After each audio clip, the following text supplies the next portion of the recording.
We need a catchphrase. I agree. We should do that, really. Yeah, let's come up with one right now. We say it every single time. Sorry. We're doing an intro right now. Sorry. Go ahead. Sorry. If you wouldn't mind.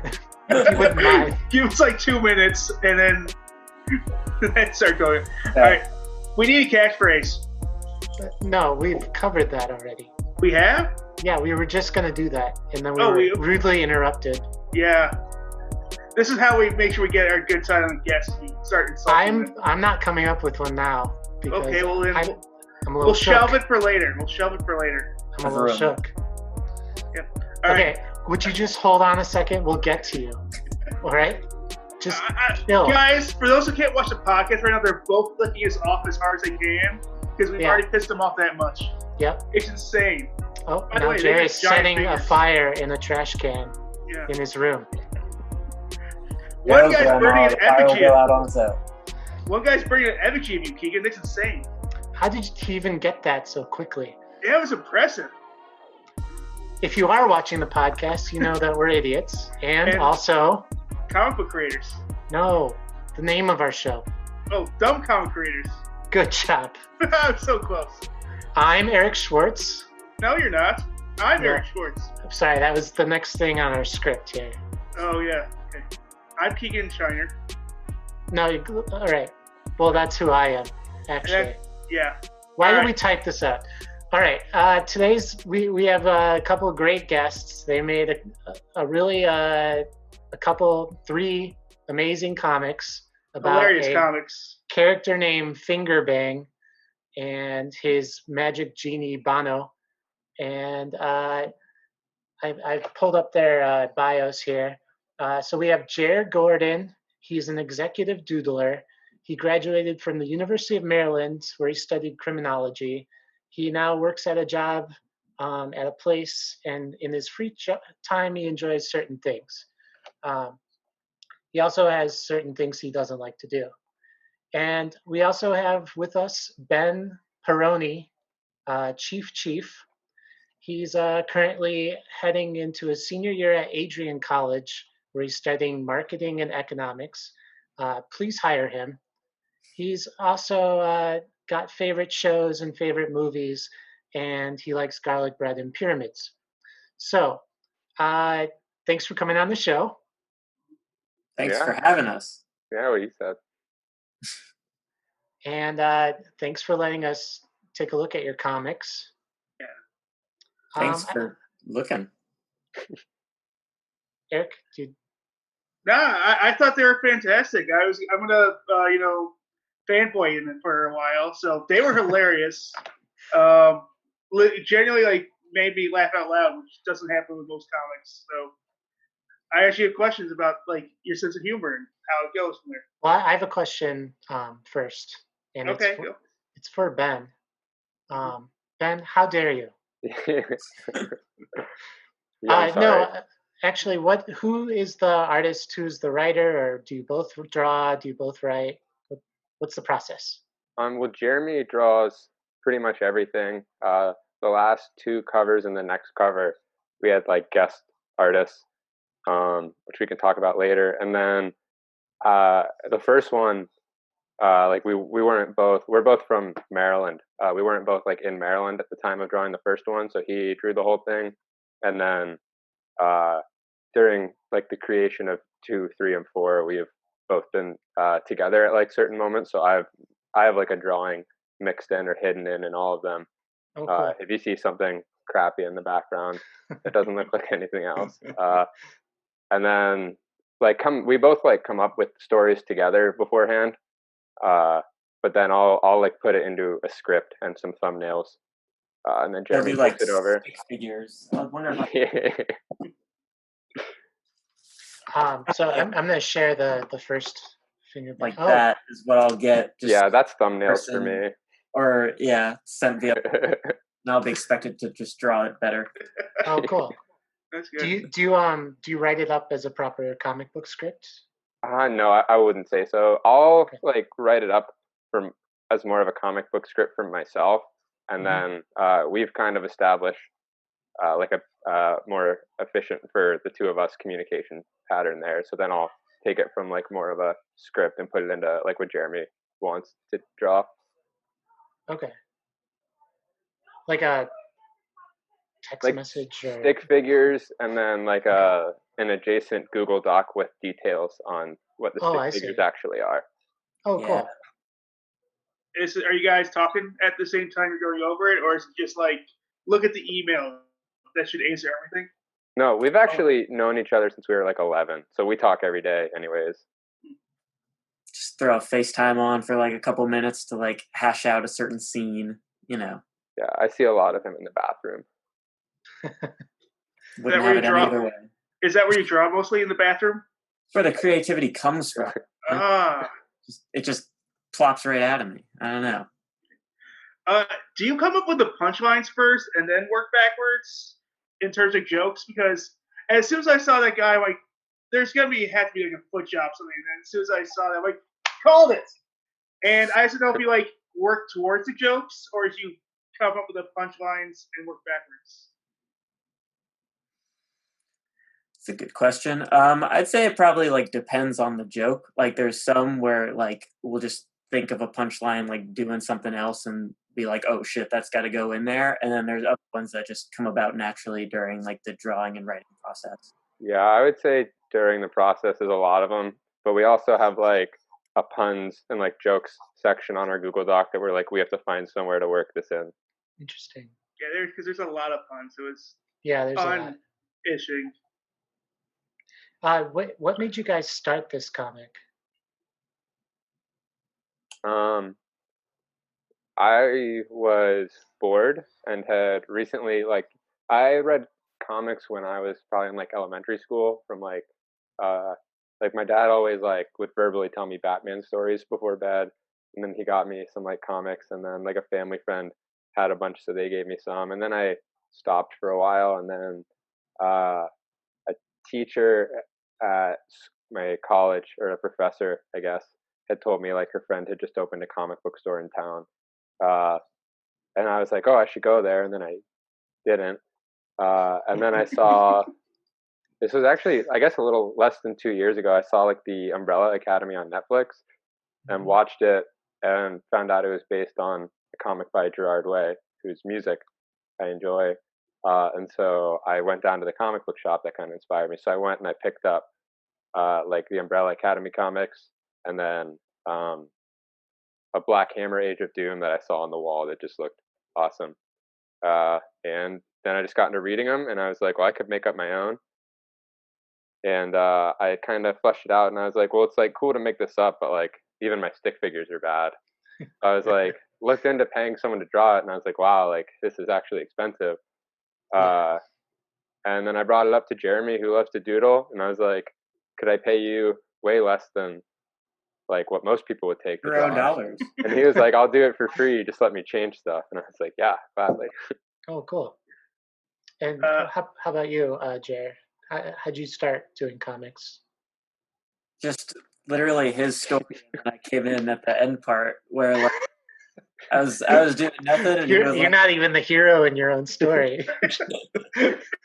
I stick to Chief Doodler, but yeah, he hit me up and he was like, I mean, we would always like draw like throughout middle school and stuff, like sit next to each other and like pass a same piece of paper back and forth, just drawing things on it.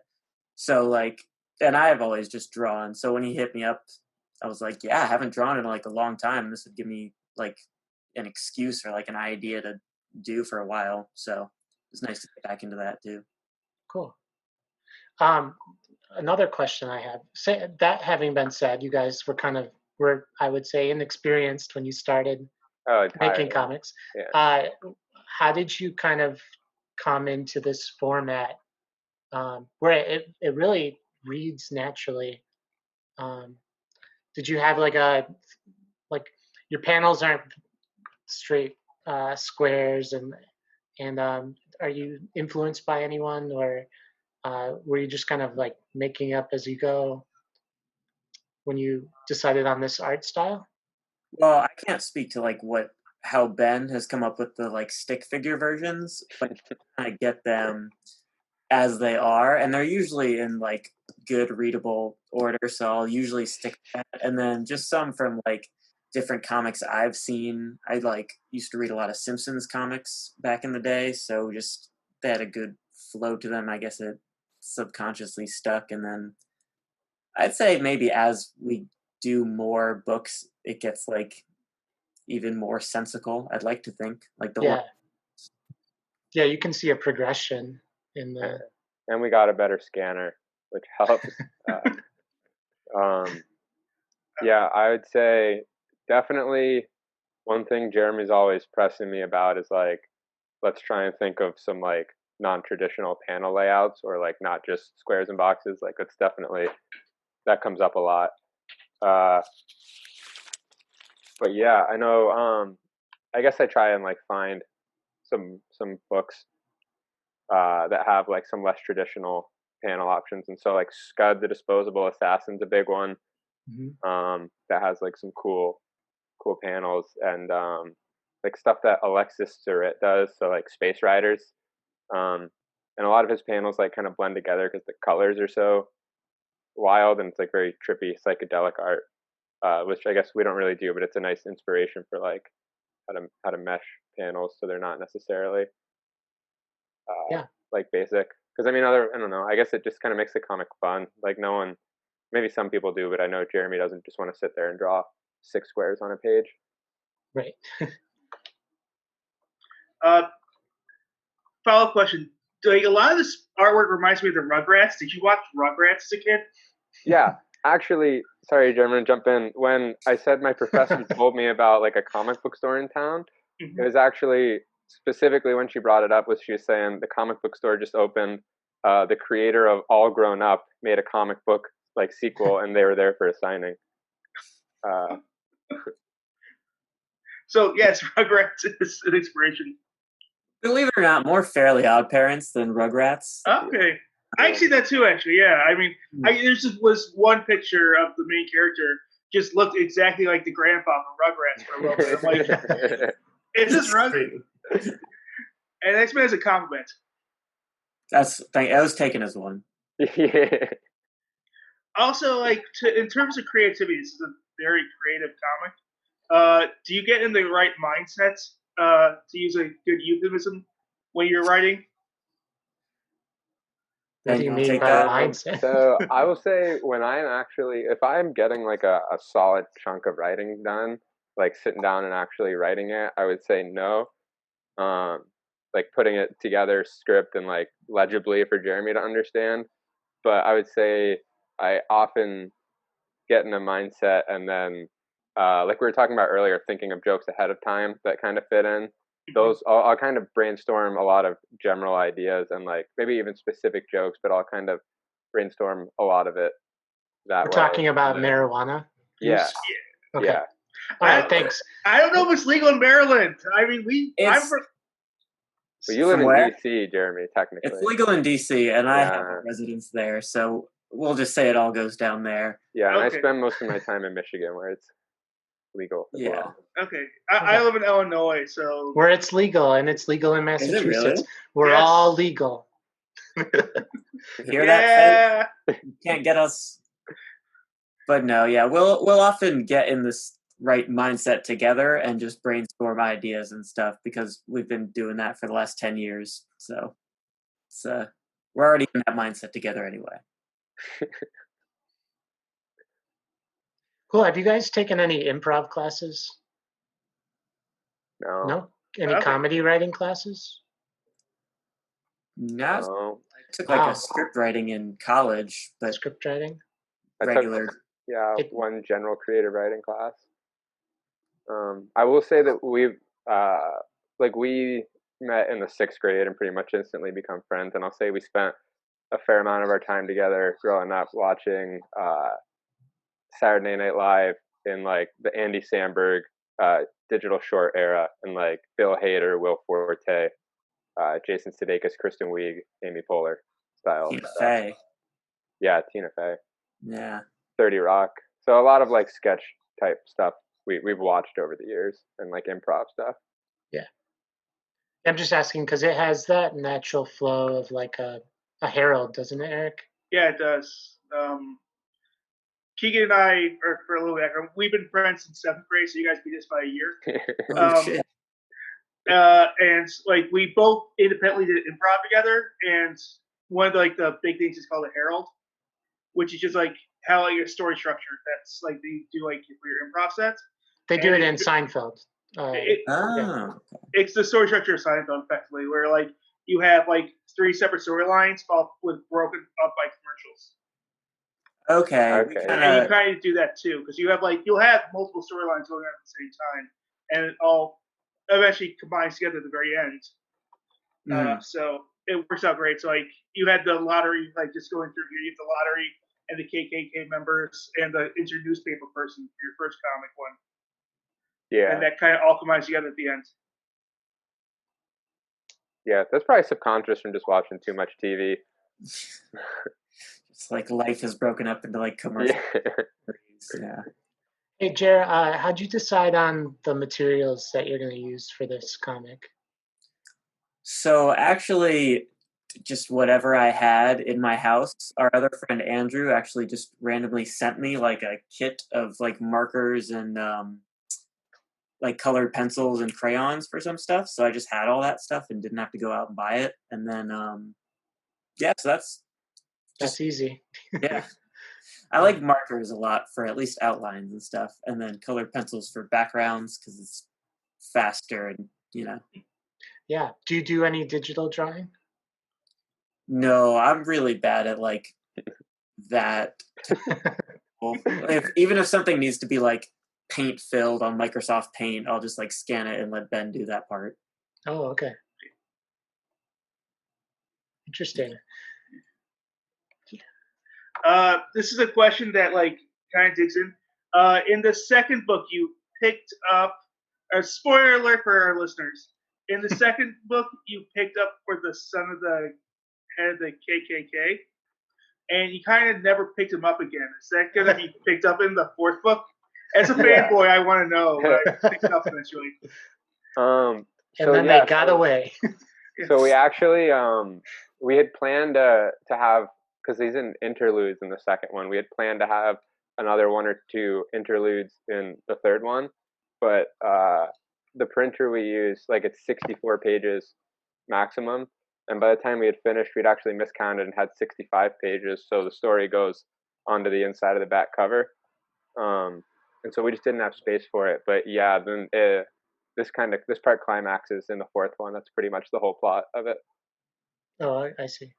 But we do want to keep each issue so that like they're definitely able to be read on their own, because I know I read more of like month-to-month comics than Jeremy does, and I know one thing that bothers me very much is like I can't go into a store and like see a cool cover on the front and it's like, oh, Spider-Man issue 5 or whatever, and if I pick it up and take it home and read it, I have no clue what's going on. So I think that's a big block to bring in like new readers in the industry. And so we wanted to make sure you could go in, pick one up off a wall, take it home. Maybe there's 1 or 2 jokes that you miss, but like you understand and enjoy the whole story and you want to go pick up more. Yeah, that's a good point. There are a lot of cliffhangers. Yeah. That always bothered me as a kid too. That's why I kind of left comics for a while too. Comics like are just a lot of time commitment. It's like you have to read them each month. If you don't, you're like, oh, where the hell am I? What happened? What's going on? Yeah. That's my feeling with TV now too. They all pull that. It's like, I like going back to watch like X-Files or something where an episode just stands alone like it is. You don't have to watch the season to see like the good parts. Not that they're bad parts, but like there's bad parts. Slow burn show can take a lot of time.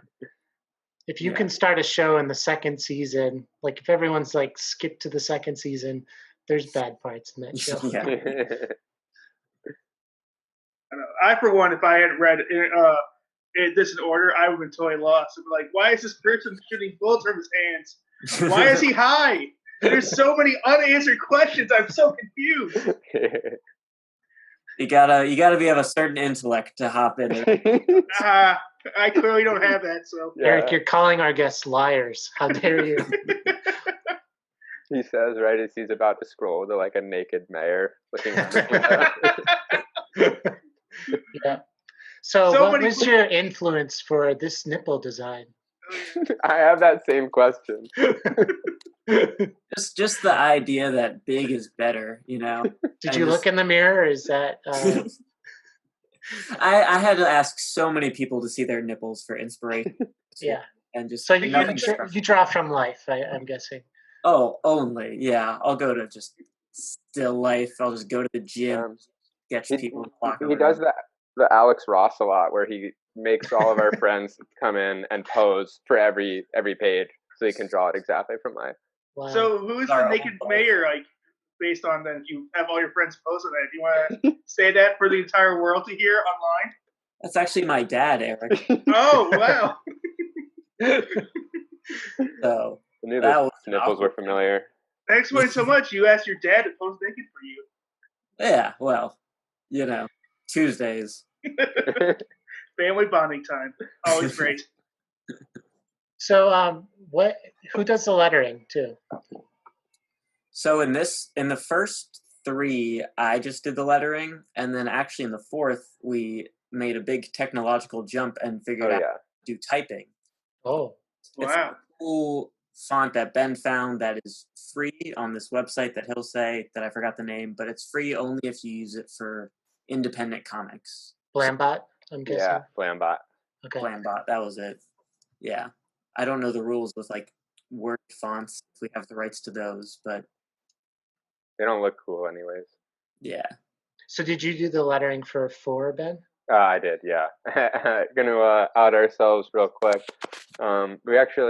This is my first time using Adobe Illustrator, and I kind of winged it. I didn't look at too many tutorials or any. There are 2 speech bubbles that are accidentally blank when we printed it, which we missed in all our read-throughs. But luckily, they're just like it's like an oof and an ow or something like that. And so they came in, and we just took like an ultra fine Sharpie and wrote them in, all of them. Oh, that's funny. Did you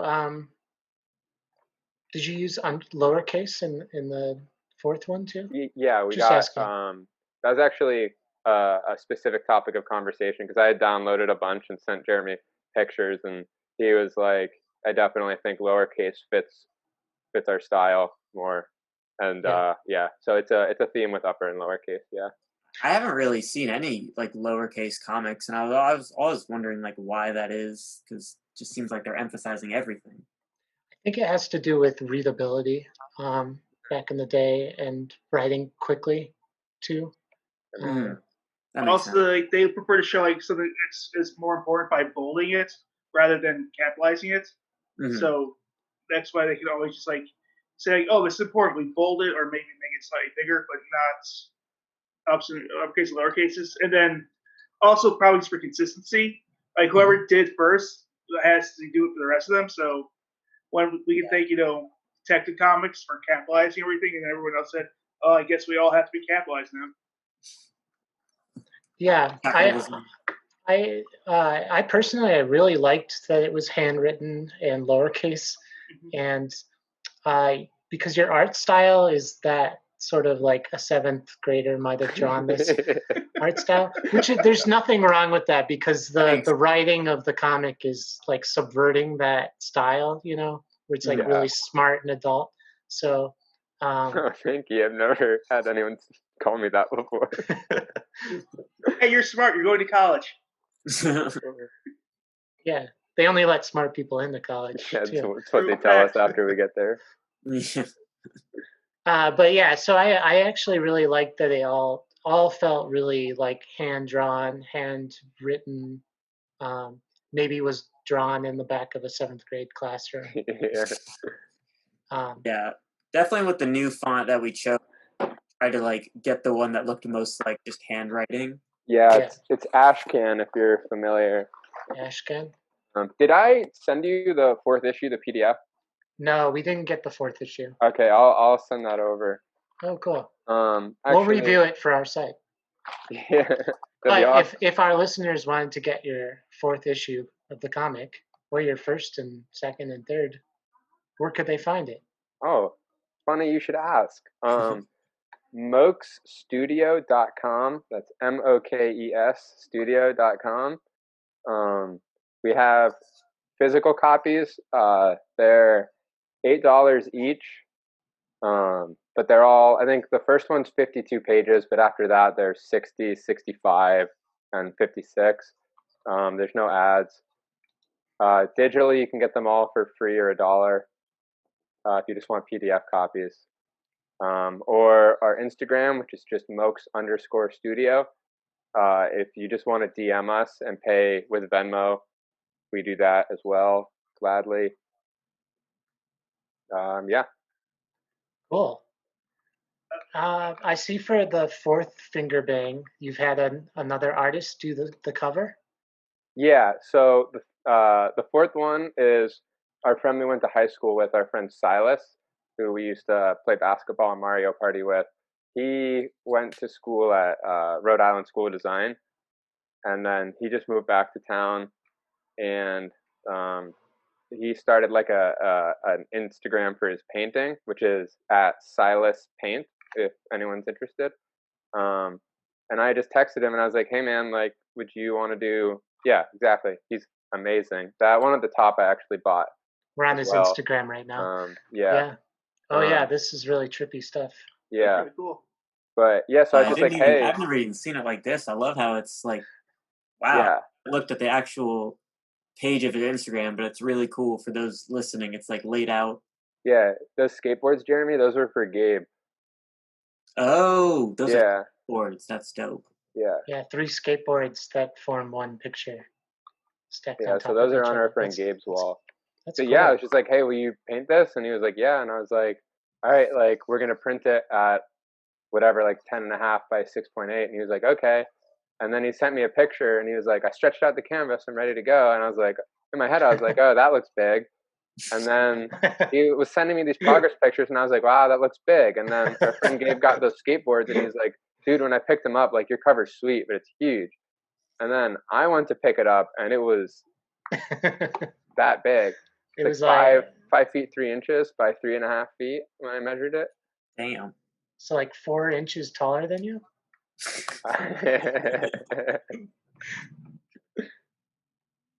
Wow, cool. So how did you shrink that? In the washing machine? Shrink ray, yeah. No, the shrink ray, yeah. Yeah. Yeah, cool. That's just also explains your height. And other things. Yeah. Oh yeah, we agreed not to talk about that. The one off-limit topic. Eric, Jer's dad's nipples are fair play, though. You're being a bad host, Eric. I've never been a good host, so you don't have to remind me. You got bad guests, or you've been to my apartment. I don't offer you drinks. I tell you to get out. You stop talking to halfway through. I'm a terrible host. That's fair. Yeah, that's true. I don't know why I started this podcast. Come to think of it, you don't know why you started with me. That's actually what you mean to say. No.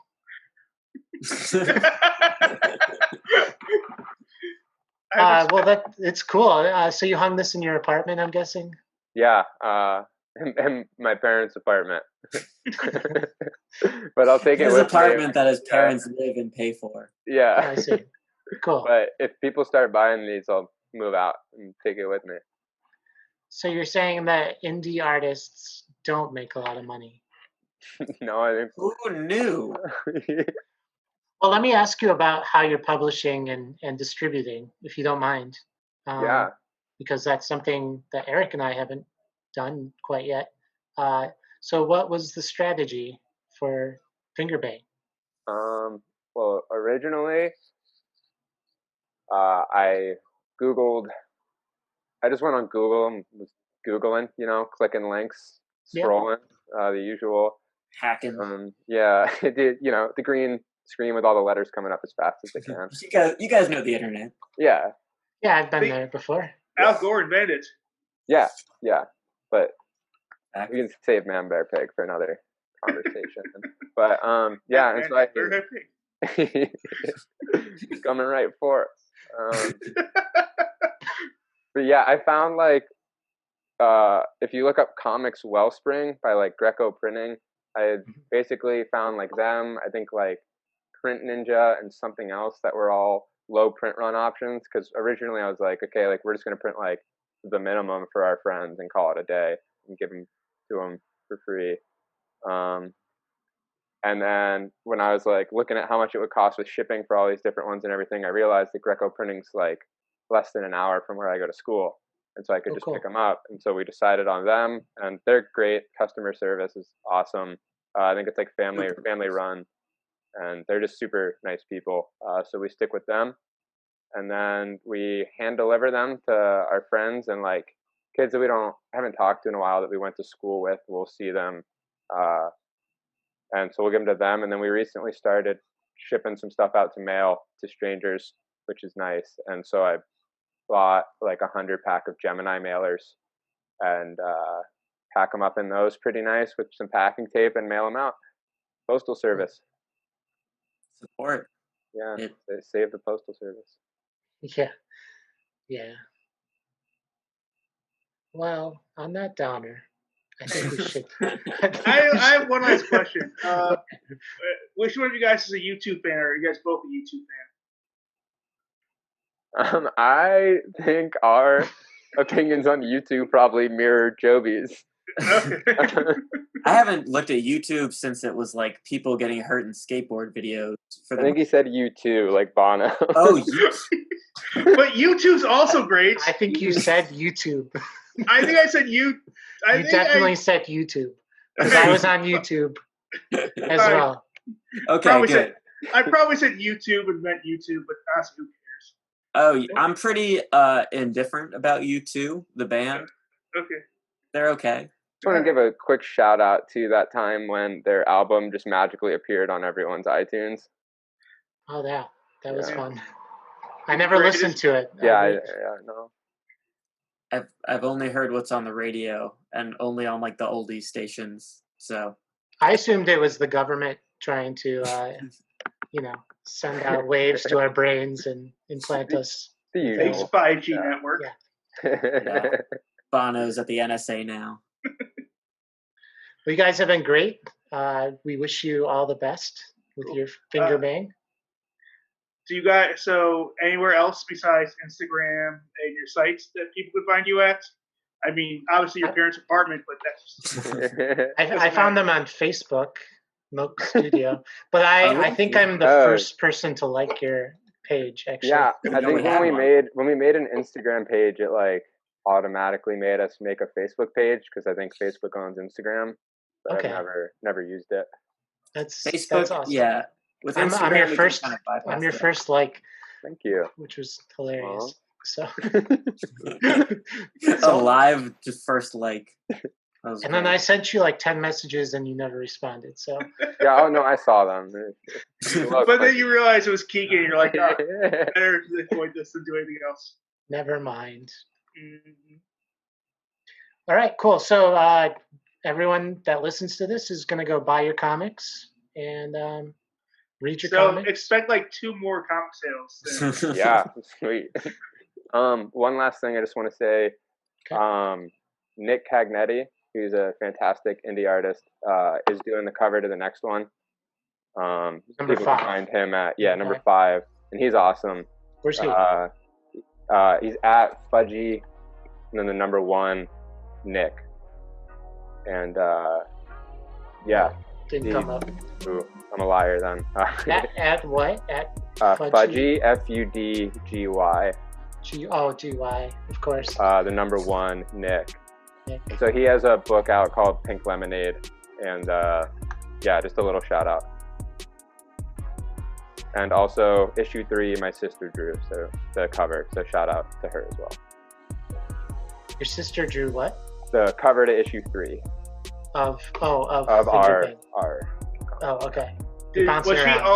Was she also paid $0? Oh, yeah.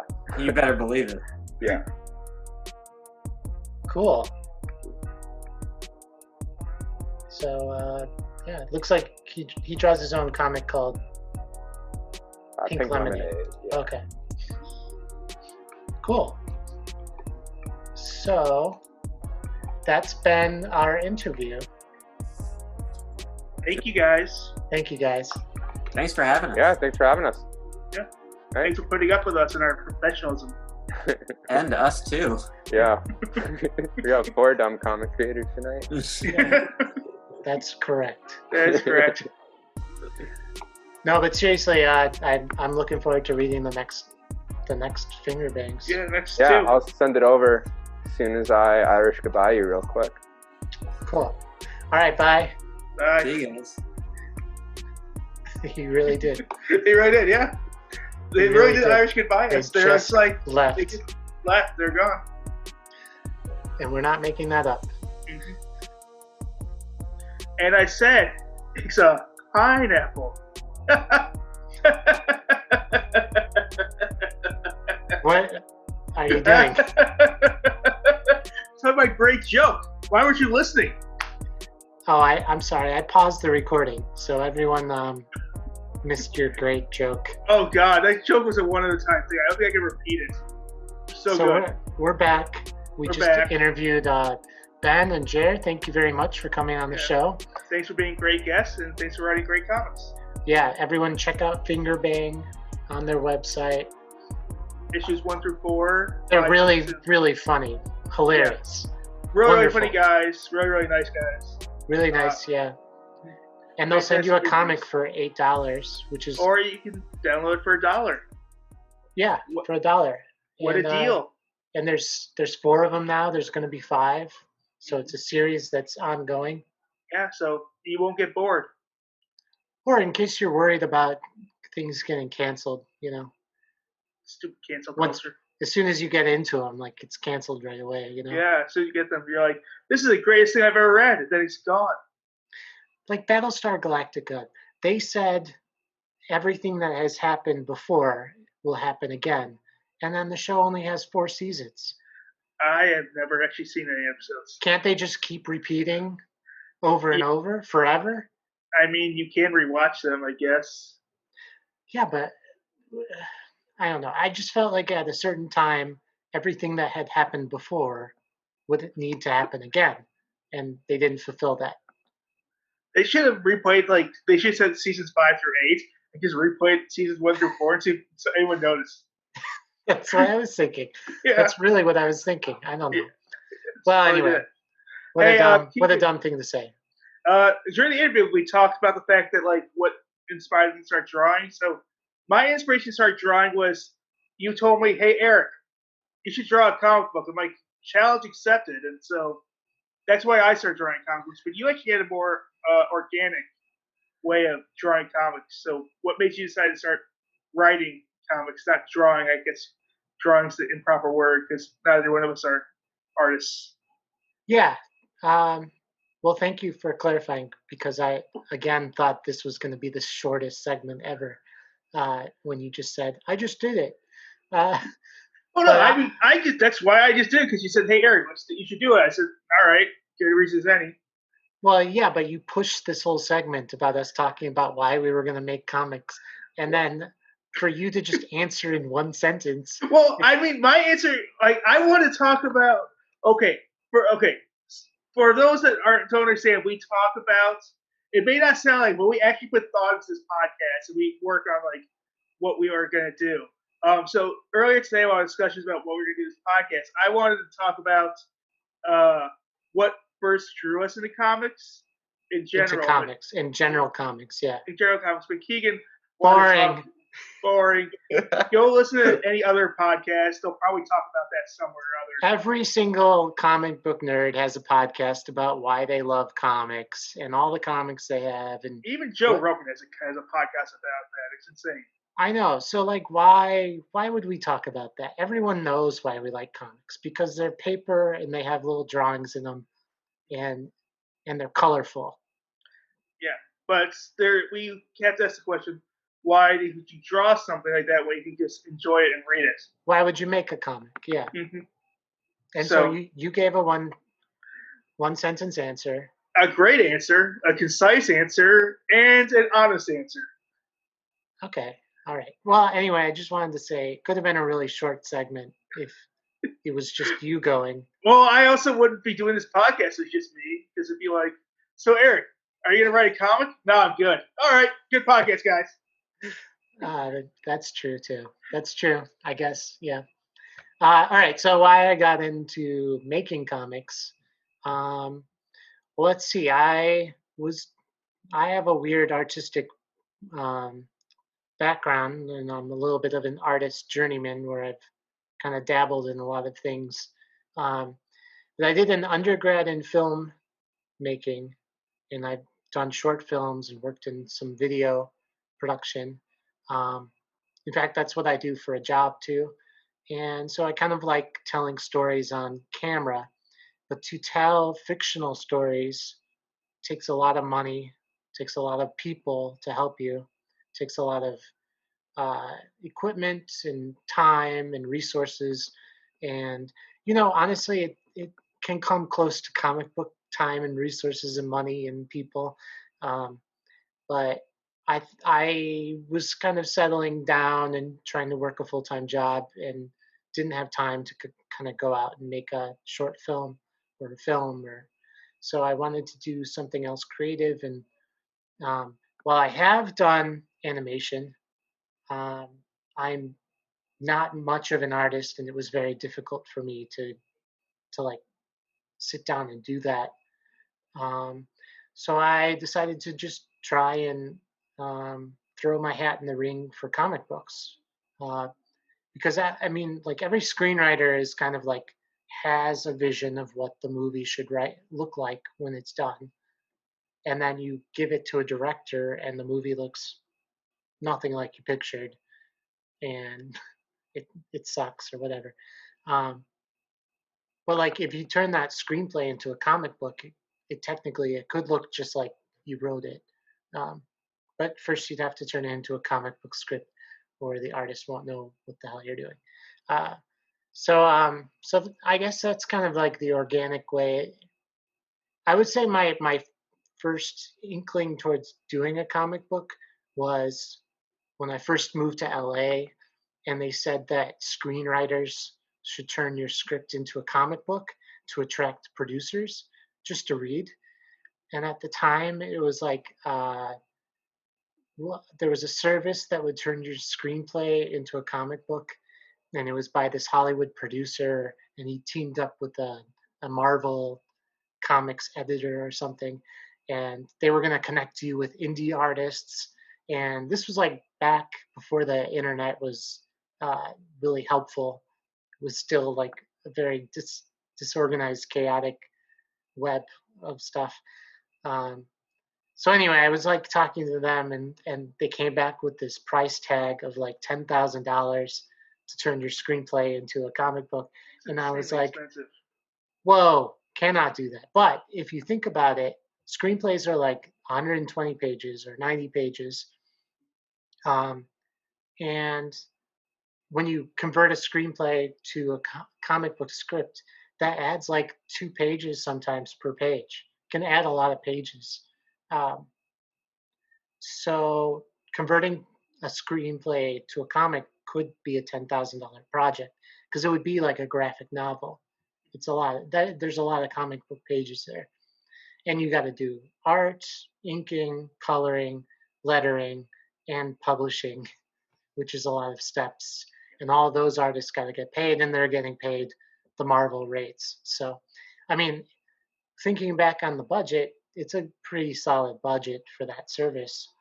They're not in business anymore, unfortunately, because I almost did that this time. But I will say, so when I came back at it 10 years later and I had a job and I had some money to spend on it, not $10,000 money, but money, and I decided to take it a little more seriously and give it a shot. And I'd always been into comics, so, but not like in a traditional. You've been into comics. I actually got into comics later in life because I didn't read comics until I was in college because Really? I didn't read comics. Because I didn't read comics in high school. I didn't start reading comics actually till my sister met her husband, Oh, okay. and he gives me all his old comics. Okay. But then So you worked in a comic book store. yes, that's because I You worked in don't. 2 comic book stores. No, only one. You worked in one in Chicago too. No, I didn't. I never worked And at in the one in Naperville? Chicago. I worked only in Naperville. I worked the one in Naperville's ahead of the chain, so I got responsible for all the material from Chicago got sent over to me. So, Oh, okay. but no, I only worked in the one comic book store. But I worked in the head of the chain. Shout out to Grandparent Comics. Thanks for the work. Hi, Mike. Hi, Don. Yeah. So okay. But so you've read a lot of comics. I'd read some comics as a kid, but I had only read graphic novels at a certain point because I hated that single comics would just end with no conclusion, and it just drove me crazy. Yeah, So no, it's hard. It was hard to. Single comics are a big commitment. I mean, they're A, more expensive than graphic novels, and B, as you put it, you have to be willing to put it. To go through a single graphic novel is, takes about 6 months of single issues because they usually issue one comic a month or one new comic a month for that storyline, and then they'll go and combine usually between 6 and 8. So actually, it's like 6 to 8 months.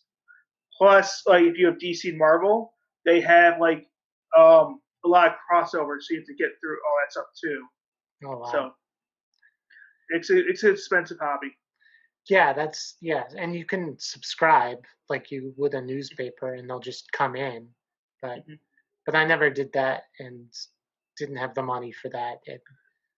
So I always read I read Justice League graphic novels in high school and Batman, and I read Batman, you say?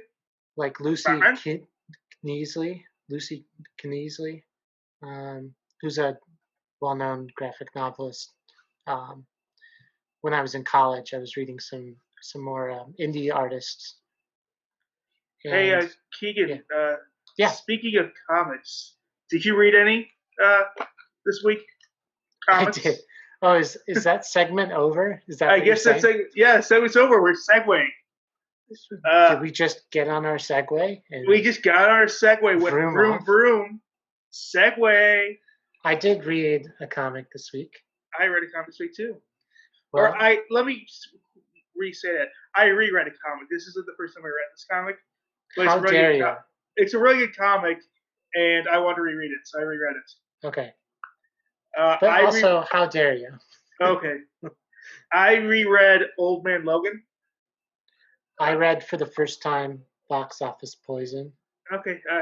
For a change of pace, do you want to start off, or should I start off? I do want to start off. Thanks Why don't you for go ahead and asking. start off? Okay. I ask because I care. Great. So Box Office Poison, it's by Alex Robinson. Have you ever read this? I have not. I've not even heard of it, honestly. So it when I first got into making comics here recently, I did a Google search for top graphic novels of the last 20 years, basically, and this was at the top of the list on most of those lists. This is a massive graphic novel. It is thick. Well, that is thick. Yeah, and it is. Let's see. I think it's 602 pages.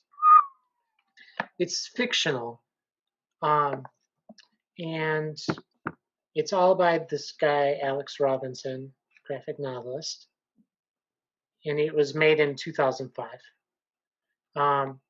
So it tells the story of this guy named Sherman and his friend Ed and his roommates and his girlfriend and Ed's boss and Sherman's job at the bookstore.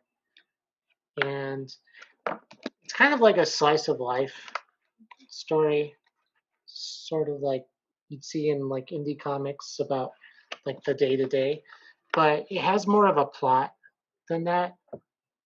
And it also goes into quite a bit about the comic book industry which is almost comes out of nowhere because it's the story, like the actual stories about Sherman.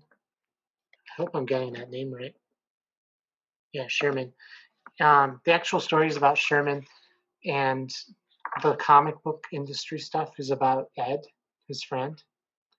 And so what I'm taken to believe is that Ed might have, is kind of like the author of the book a little bit. Because Sherman can't draw, he's like a failed novelist. But Ed is a comic book artist and works for a comic book artist as an assistant. And it's all about how this guy has been passed up by a company named Zoom Comics that didn't pay him for his Nighthawk comic.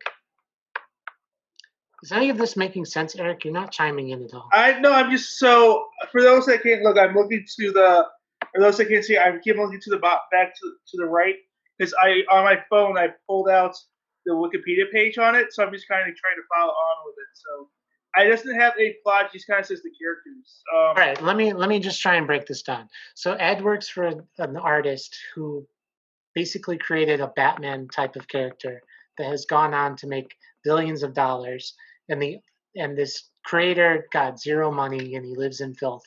So Ed is trying to help him get recognition for his achievements, and it's about sort of the way that the comic book industry doesn't highlight old artists of these golden age heroes, which sounds an awful lot like Jack Kirby, doesn't it?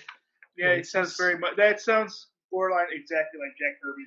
Yeah. So or that's who was the Steve Jobs Apple guy? Not Steve Jobs Apple guy, the other Apple guy. Ditko, right? I forget what his name was, but there's the Apple's Wozniak, yeah, who got no credit for stealing because of Steve Jobs and stuff like that. Yeah, exactly. Yeah. So anyway, so that is the subplot of this book. It's like box office poison, and like this old guy is the artist, and he's, and it's about them trying to get him famous again. It's also about Sherman's love life, and it's about other stuff. But I don't know. It's 602 pages. It's hard to tell you conceitly what it's about. That's not something you're gonna get done in 5 minutes. Shortly, yeah, it's kind of too. So how's the artwork? You said that Sherman's not an artist, but Edward is. So how's the artwork? The art is by Alex Robinson. Oh, not by Ed. No, it's a fictional story. It's fictional. Oh, it is. Yeah, it's completely fictional. Even though it reads like it's autobiographical, it's fictional. So the art is well done. It's very detailed. It's kind of done in this noir style, lots of black spaces. But everything is drawn kind of real to life. The paneling is really cool. He does a lot of work with the panels. There's lots of page layouts with tons of panels, and he especially does this in moments of like conflict for the characters.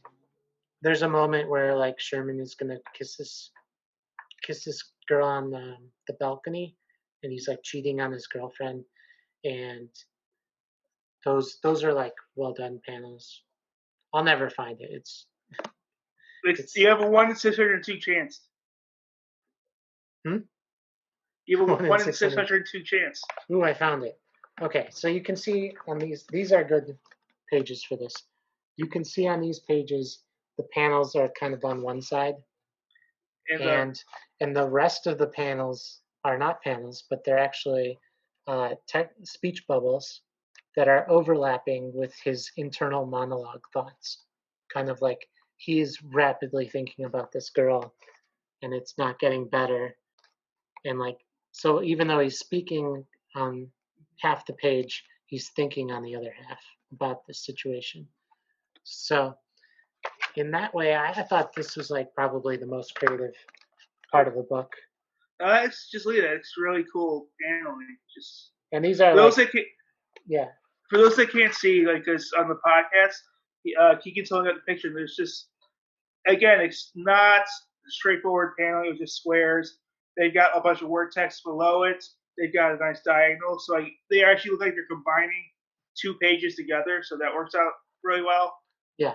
And the pen, yeah, I would say it's like expressionism, a little bit with these speech bubbles, because they it's very painterly, is what we'd say in the art community. So like each speech bubble's different from the other. There's not like one speech bubble like is the norm for everything. In this book. Yeah. Oh no, for the most part, he really keeps it pretty standard. Mm-hmm. In the pages. That was just that moment where, like there's times where the lettering is pretty large. Actually, we should only be talking about the art, I guess. But there's times where the lettering adds to the moment, but for the most part, it's pretty standard. It doesn't distract.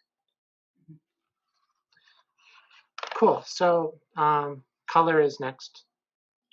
Cool. So what is the color? It's black and white. Yeah. I already mentioned that. Is the back or is how is the background of each panel? I would say there are times when there's background, but sort of like a movie, it can move into close-ups of the characters once the scene is established, which is fine because you know where they are at that point. So, yeah, I think it's done really well. There's also little insert pages of like where he asks the characters a question, and then they answer like in these little profiles, like a documentary, which is pretty cool. I mean, that's some When Harry Met Sally type of stuff. Yeah. And then I guess the lettering we already talked about.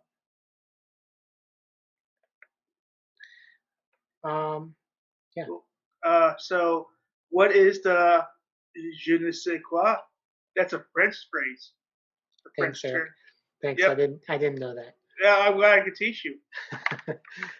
So that would be maybe the commentary on the comic book industry, which sort of comes out of nowhere, because you're led to believe this is about Sherman's relationship with this girl Dorothy, and you're sort of expecting it to fall apart. But then the book ends up being about Ed and how he meets this girl Hilda, and that's it. And like the book ends up following Ed to the end, and then Ed tells the epilogue. The epilogue is in Ed's voice. So this book is like, it's crazy because it follows Sherman the whole time until the end, and then it's all about Ed. And Sherman never breaks up with Dorothy, and him and Ed drift apart. Ed doesn't see him very often. Okay. All right.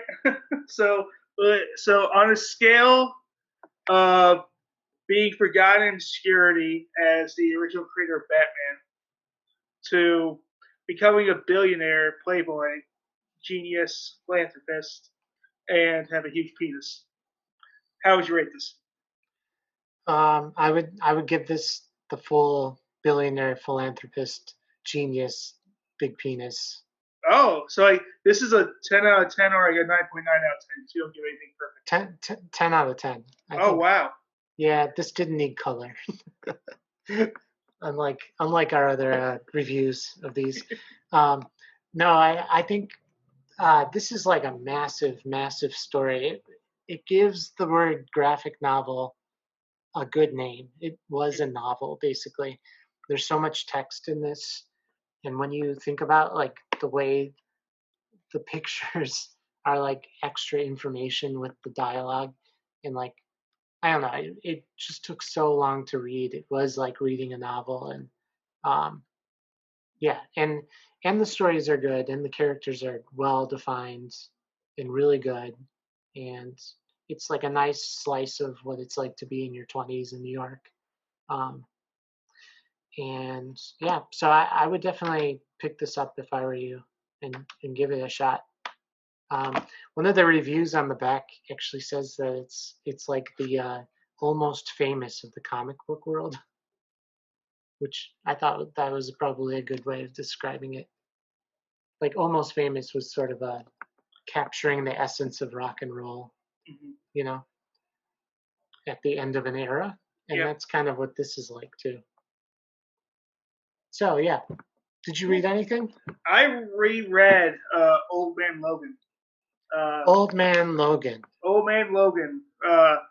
For those that don't know, it's was the basis for the movie the last Wolverine film. The last Wolverine film called Logan. Yeah. I think it was called Logan, wasn't it? It was called Logan, but it's the last Wolverine film. But in that film, he's an old man. He is an old man. So you're saying these are connected? Yes. In Old Man Logan, Wolverine is old. And in Logan... And Wolverine is one of those X-Men? Yeah. He is an X-Men. He fights crime with mutant powers. So this is our first time doing a superhero. It was actually the first time I think I was doing a major comic, actually. Yeah.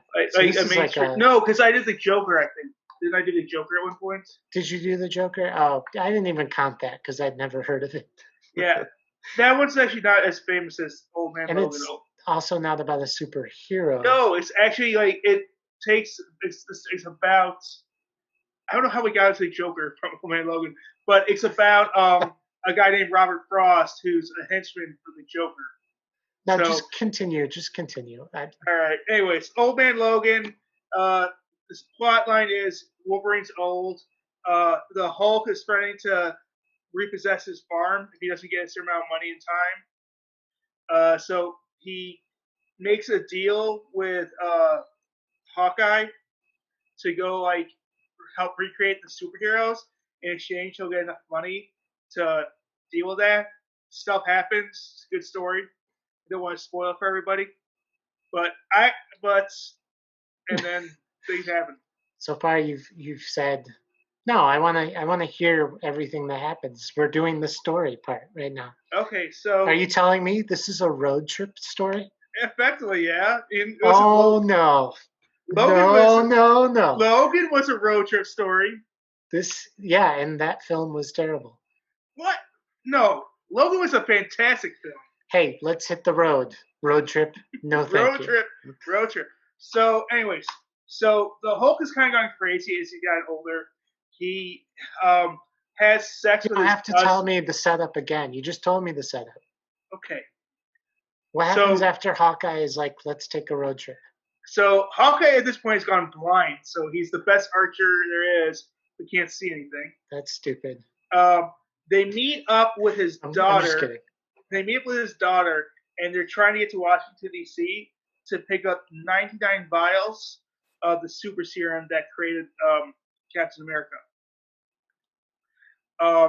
And so they get all the way there, and they find out that it was actually a trap set by the Red Skull.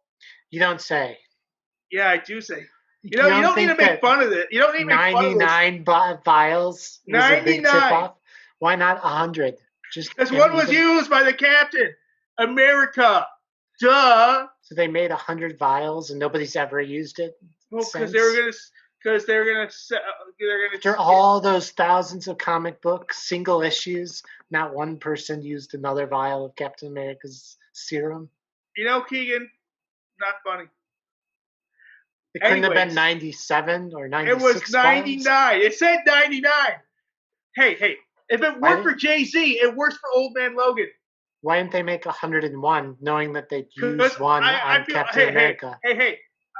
I feel bad for your son, but I got 99 vials. 108 1. That's good. I'm sure Jay-Z was rapping about Captain America this whole time. Jay-Z, yeah. That's what he thought inspired it. Anyway, so it's a trap. No kidding. Yeah, so they go on this whole road trip, and it leads to disaster. Mm-hmm. And so Hawkeye gets killed. Wolverine's actually able to escape. He kills the Red Skull and was able to get able to take all the money that the Red Skull has and use the the Iron Man suit to fly back. But by the time, even though he makes it back in time, they actually already killed his family anyways. So he starts going crazy. He kills the majority of the Hulk's kids because he's a Wolverine. So the Hulk eats him actually. And the only problem is if you eat the Wolverine, it doesn't kill him. So he comes back to life from inside his stomach and kills him. And then he decides he's going to fulfill Hawkeye's dream and restart the superheroes. Okay, so classic road trip. Yeah. The real trip wasn't actually about the destination. It was about the trip they made within themselves. That's such a bummer. It sounds like that was a bummer all the way through. It was a good book. I mean, what made it good? So the premise artwork, that he's a farmer. The artwork is well done. It's not anything special like the way you put it, but the artwork is solid. They always have good artists. Who's the art by? The art is by who wrote it? Who did the art? Mark Miller wrote it. Steve McNiven was who drew it. Okay. And it's always solid artwork by them. Marvel hires good comics, but it's very classic comic book art. It's not anything new or unique. It's the Marvel way. It's the Marvel way. Okay. The Je ne sais quoi is the storyline. No. Colors. Colors for the most part, they actually are pretty vibrant. They're pretty just standard Marvel issue. Not so like everything bright. looks the same as the color it's supposed to be. It's not stylized. Not stylized at all. Okay. Is there any tone to make you think it's the future? It's very desolate, very Mad Max-ish to certain things. Okay. Also, if you go all the way to the end, where you meet the Red Skull, it's much more dark and red to reflect black and red to reflect the Red Skull. I see. Okay, so let's get on to the lettering. The lettering, it's classic Marvel. Always capitalized. Whenever they want to make a word more important, they'll purposely bold it. They don't it's not anything like that changes. It's the classic Marvel comics. Okay, cool. And finally, the je ne sais quoi. You mean the French term? Yeah. Yeah. The storyline. The storyline's absolutely fantastic. And you also want to know why Wolverine's the last X-Men. What happened? Okay. And do they tell you? Yeah, they do tell you. They tell you and they explain why. And it's kind of depressing. Can I just disclose, full disclosure? Yeah. I've read this comic and it was pretty great. I'm just really giving you a hard time because it's a road trip movie, road trip comic, and I don't know. I think road trips are pretty stupid, and they never are happy-go-lucky. Everything goes great on this whole road trip. Everyone's happy. I have a question though. Would you want to read a comic or watch a movie about a road trip where everything goes nice? So what happened? Well, we left on Monday, and we made great time. We were supposed to arrive Wednesday night. But we were actually arrived Tuesday morning. Look, I'm going to be honest with you. Uh-huh. Butch Cassidy and the Sundance Kid. Have you ever seen that? Nope. Butch Cassidy and the Sundance Kid. It's a road trip movie about two outlaws, and they're running from the law. Mm-hmm. But let me tell you, it's a pretty nice trip. They have a nice time the whole time. It ends in disaster. But until then, it's like a very nice road trip. There's nothing that happens the whole movie until the very, very end. Yes, I enjoyed that quite a bit. I'm trying to think of another road trip movie I've watched where nothing happens. There's one that actually stars Casey Affleck, I think Matt Damon, that nothing happens, but I forget what it's called. It's also supposed to be super boring. Oh, okay. Yeah. I was thinking The Wizard of Oz is the ultimate terrible road trip movie. It's really just a stupid movie. They should have just walked down that path and gotten. Can we just talk about the comics now? Okay. All right. Anyways, well, it was a good comic, I have to say. It's a good comic. It's by far my favorite Wolverine comic. truth be told, though, I'm not a huge Marvel person, so I don't have that much strong basis to talk about it. Pretty much, I think it's actually like the only Marvel comic I've read. But it takes the characters and it puts them in a new place and Yeah. gives them gives them growth on what you know as like traditional Hulk. He's like mutated even more into like a monster. Yeah, he's really gone crazy. And like everyone's kind of had character development that you don't get to see, so you're kind of dropped in this world where you don't know what's going on. So if you haven't read it yet, go pick it up. Or if you're like Eric, reread it. It's actually a good comic. So the comic I was thinking of reading is called Blankets, and I haven't, or not Blankets, Rabibi, which is the sequel, which is by the same author as Blankets. Okay. And I started reading it and then never actually finished it. So okay, so instead you decided to sell out and talk about a Marvel book. I reread it because it's a really good book. Well, also, yeah. Also, so I also have 4 books that are not comics that I need to read. So plus I need to buy more. We're just going to plug our guests one more time here, too. We read Fingerbang number 1, 2, and 3. Just talking about Fingerbang number 1, it's completely surprising. Yeah, it is. For what I was expecting when you first saw the artwork, a 6th grade project that, maybe got a C+ at best. Yeah. It actually was a solid, It's very solid. It reminds me of Adult Swim cartoons where, they look bad, but you're gonna laugh. You're gonna really like it. You really actually do it. It actually does have a good, solid storyline. Actually, with a good humor. And definitely a good setup too. Just a good character idea. A guy who can shoot anything out of his fingers. It's already funny. So. He's always funny, but he has to have the classic weakness that he has to be high while doing it. Classic weakness. Classic weakness. Every single superhero I know.